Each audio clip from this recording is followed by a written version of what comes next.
नमस्कार दोस्तों, JDS competition में आपका स्वागत है। आज हम class 9th chapter first start करेंगे और ये पूरा क्लास 9th का जो बुक है वो पर्यावरण या इन्वायरमेंट को ही उसमें पूरा डिटेल अध्ययन किया गया है। तो चैप्टर फर्स्ट में पर्यावरण है, अंग और प्रक्रियाएं। क्लास 9th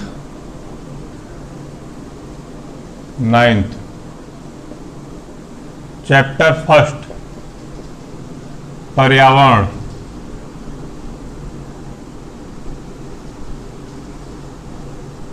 अंग और प्रक्रियाएं।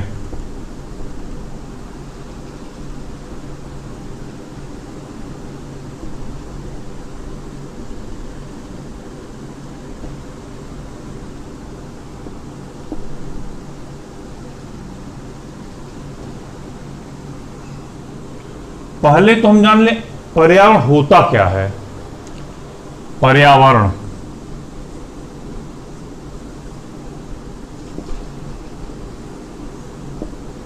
परिधन आवरण, परिधन आवरण। परि मतलब चारों ओर,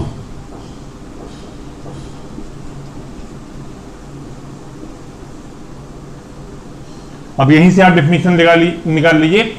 हमारे चारों ओर का आवरण ही पर्यावरण है। ठीक, अब ये पर्यावरण मनुष्य का एक अलग पर्यावरण है, पौधों का एक अलग पर्यावरण है। पौधों को मैं आप एक एग्जांपल लेके समझाता हूं। जैसे पंजाब की परिस्थितियां गेहूं के लिए अनुकूल हैं, यानी उसका पर्यावरण क्लाइमेट गेहूं के लिए अनुकूल है, वो उसका पर्यावरण हो गया। लेकिन वहीं अब आप साउथ में आते हैं, कावेरी डेल्टा साइड में आते हैं, आंध्रा साइड में आते हैं, तो वहां पर वो जो उसका गेहूं का पर्यावरण है वो उसके अनुकूल नहीं है। ये है, यही है पर्यावरण। मनुष्य में आप आ जाइए। मनुष्य तो हर जगह रह रहा पृथ्वी पर, तो उसके अनुकूल जहां की परिस्थितियां हैं वहीं पर वास कर सकता है, हर जगह नहीं। रेगिस्तान में थोड़ा ना घर बनाएगा। रेगिस्तान में भाई जल है ही नहीं, तो वहां उसके पीने के लिए कोई साधन है ही नहीं, पेड़ पौधे है ही नहीं, तो सांस लेने में भी उसको बहुत बड़ी दिक्कत आ जाएगी। तो इसलिए उसके अनुकूल जहां जहां परिस्थितियां हैं मनुष्य के, वहां पर वो रहता है, वो उसका पर्यावरण हो गया। अब आगे चलते हैं। पर्यावरण के दो भाग हैं, एक भौतिक पर्यावरण, एक जैव पर्यावरण।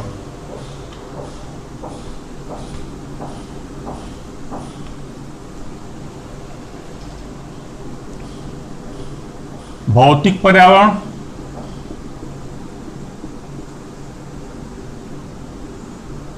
दूसरा जैव। भौतिक में क्या है भाई? भौतिक में स्थल, जल और वायु आता है। स्थल, जल और वायु। जल में क्या आता है? जल में पेड़ पौधे और पेड़ पौधे,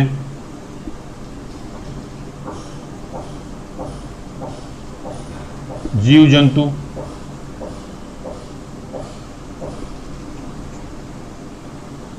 अब पर्यावरण को दो क्लासिफाइड हमने कर दिया, भौतिक पर्यावरण और जैव पर्यावरण में। अब भौतिक पर्यावरण में स्थल, जल, वायु। स्थल के बारे में हमने बताया कि जमीन, स्थल जहां पर है वहां पर कैसा वो स्थल है, रहने योग्य है कि नहीं है, वो होगा स्थल। और इस स्थल में भी अचानक से परिवर्तन होता रहता है, अचानक से। जैसे मान ली भूकंप आ गया, स्थल पर ही तो आया भाई, तुरंत नष्ट कर दिया उस स्थान को। जल भी बाढ़ आ गया, उतने एरिया को उसने कवर कर लिया, उसको भी नष्ट कर दिया। वायु में भी आप देखते हैं बहुत तड़ा तूफान आ गया तो उतने स्थान को नष्ट कर दिया। ये सब भी अचानक परिवर्तन है, यानी हमेशा स्थिर रहते हैं, फिर अचानक से परिवर्तन हो जाते हैं। तो वहां के वो सारे जो वनस्पतियां हैं, व्यक्ति हैं, मनुष्य हैं, वो सब नष्ट हो जाया करते हैं। ये जय में आप आ जाते हैं, जय में आप देखते हैं कि पेड़ पौधे हैं, जीव जंतु हैं, कहीं पे एक स्थान पे वास हो रहा है, कहीं रह रहे हैं, अपना जीवन यापन कर रहे हैं, पेड़ पौधे ग्रो कर रहे हैं, ये आपका जैव पर्यावरण में आ गया। अब आप ये देखते हैं कि पृथ्वी ही एक ऐसा ग्रह है 9 ग्रह में जहां पर रहने योग्य जीवन है, वनस्पतियां हैं, जीव जंतु हैं, मनुष्य, सब कुछ है। पृथ्वी ही एक ऐसा जगह है जहां पर वायुमंडल भी है, और वायुमंडल के कारण ही ये जीवन संभव है। अगर वायुमंडल न होता तो शायद यहां पर जीवन संभव न होता। अब इस पे चले आते हैं वायुमंडल पर पृथ्वी के।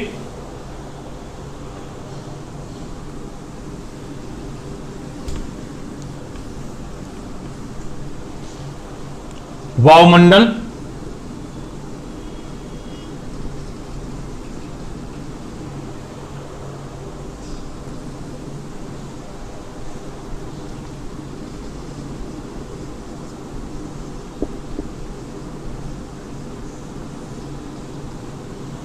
वायुमंडल क्या भाई? ये हमारी पृथ्वी है, हमने इसके पहले के भी लेक्चर में बता दिया है। इसके चारों ओर एक सर्किल है जो इसको घेरे रखती है, और यही सर्किल ही वायुमंडल है, और ये पृथ्वी से ही जुड़ी रहती है। क्यों? पृथ्वी की अर्थ का ग्रेविटेशनल फोर्स, पृथ्वी की गुरुत्वाकर्षण शक्ति के द्वारा ही ये अपनी ओर खींचे रखती है, यही है वायुमंडल। अब इस वायुमंडल में विभिन्न प्रकार की गैसें पाई जाती हैं। कौन सी गैसें भाई? नंबर 1 आप आ जाते हैं, नाइट्रोजन पे आ जाते हैं।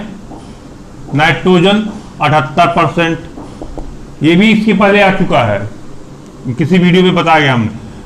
उसके हमने ऑक्सीजन पे आ जाते हैं, ऑक्सीजन 21%। फिर आर्गन पे आ जाते हैं 0.9%। फिर इसके बाद में CO2, हीलियम और तमाम तरह की गैसें पाई जाती हैं, और O3 ओजोन, ये सारी गैसें इस वायुमंडल में पाई जाती हैं।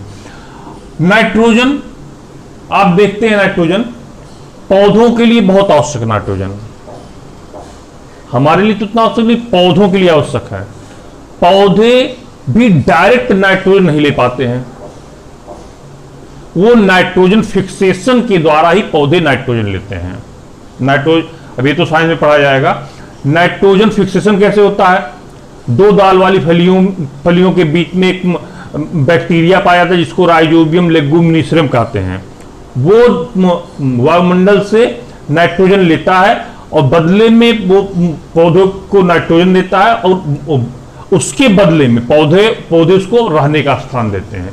ये नाइट्रोजन फिक्सेशन हो गया। और हम लोग भी पौधों को नाइट्रोजन सप्लाई किया करते हैं। ये हो गया नाइट्रोजन का काम।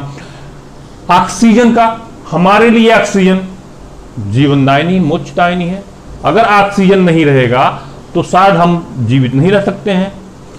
कार्बन डाइऑक्साइड तो हम रिलीज करते हैं, और जो हम रिलीज करते हैं वही पौधे लेते हैं। CO2 कार्बन डाइऑक्साइड पौधे लेते हैं और ऑक्सीजन छोड़ते हैं। तो इसलिए पौधों का और मनुष्य का, दोनों का एक साथ जो रहना है इस पृथ्वी पर, वो संभव हो सका है। एक व्यक्ति ऑक्सीजन ले रहा है, दूसरा व्यक्ति ऑक्सीजन छोड़ रहा है। और इसीलिए बार बार कहा जाता है, हमारी सरकारें, हमारी NGO, सारे संगठन ये बात कहते हैं, पर्यावरणविद ये बात कहते हैं कि जितना अगर आप पौधा काट भी रहे, पहले तो काटिए मत, अगर आप काट भी रहे हैं तो उतना पौधा लगा दीजिए। कहते हैं 10 पौधा 1 पुत्र के बराबर होता है, ये बात कही जाती है। तो ऑक्सीजन जितना भाई, अगर आप पौधे को काटते चले जाएंगे तो ऑक्सीजन की कमी हो जाएगी वायुमंडल में, तो एक समय ऐसा आएगा कि आप रह ही नहीं सकते। तो इसलिए पौधों का होना बहुत जरूरी है। अब ये हो गया आपका इससे वायुमंडल से संबंधित। अब इस जो वायुमंडल है, ये वायुमंडल में विभिन्न लेयरों में विभाजित है। तो सबसे नीचे की जो लेयर है वो है क्षोभ मंडल। सबसे पहली लेयर यहां पर इसी से सटे हुए पृथ्वी से सटा हुआ, तो सबसे पहली लेयर है क्षोभ मंडल।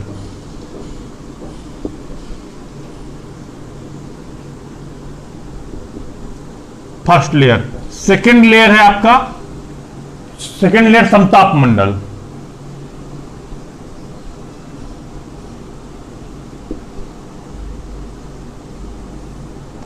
थर्ड लेयर है आपका मध्य मंडल।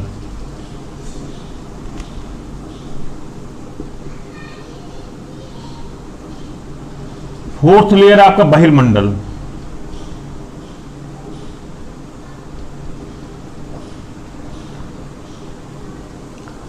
अब आप देखते हैं जितनी मौसम से संबंधित घटनाएं हैं वो सारी क्षोभ मंडल में होती हैं, एकदम पृथ्वी से सटा हुआ।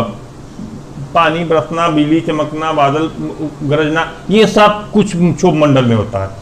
समताप मंडल में अगर आप देखेंगे तो यहां पर एक गैस पाई जाती, ओजोन O3। ये देखिए, इसका क्या काम है? इसका बहुत महत्वपूर्ण काम है। हमारी पृथ्वी ये है और यहां पे है सन। सन से आती है अल्ट्रावायलेट रेज, यूवी रेज,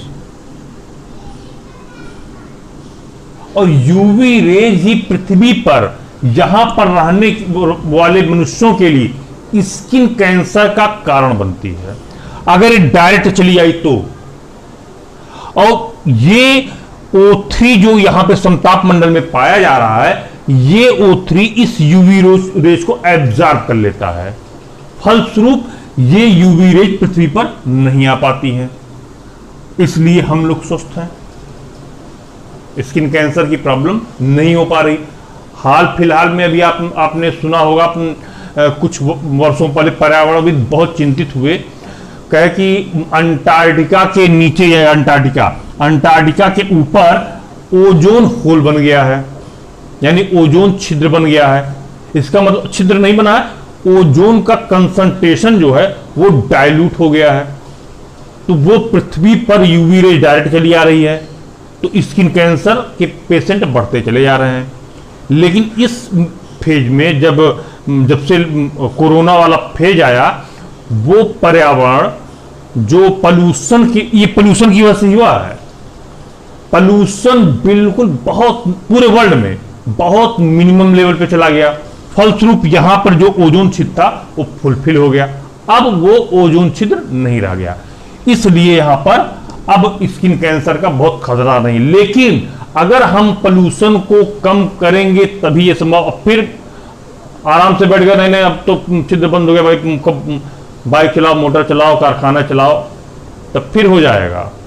तो इसलिए संयमित जीवन ज्यादा श्रेयस्कर होता है।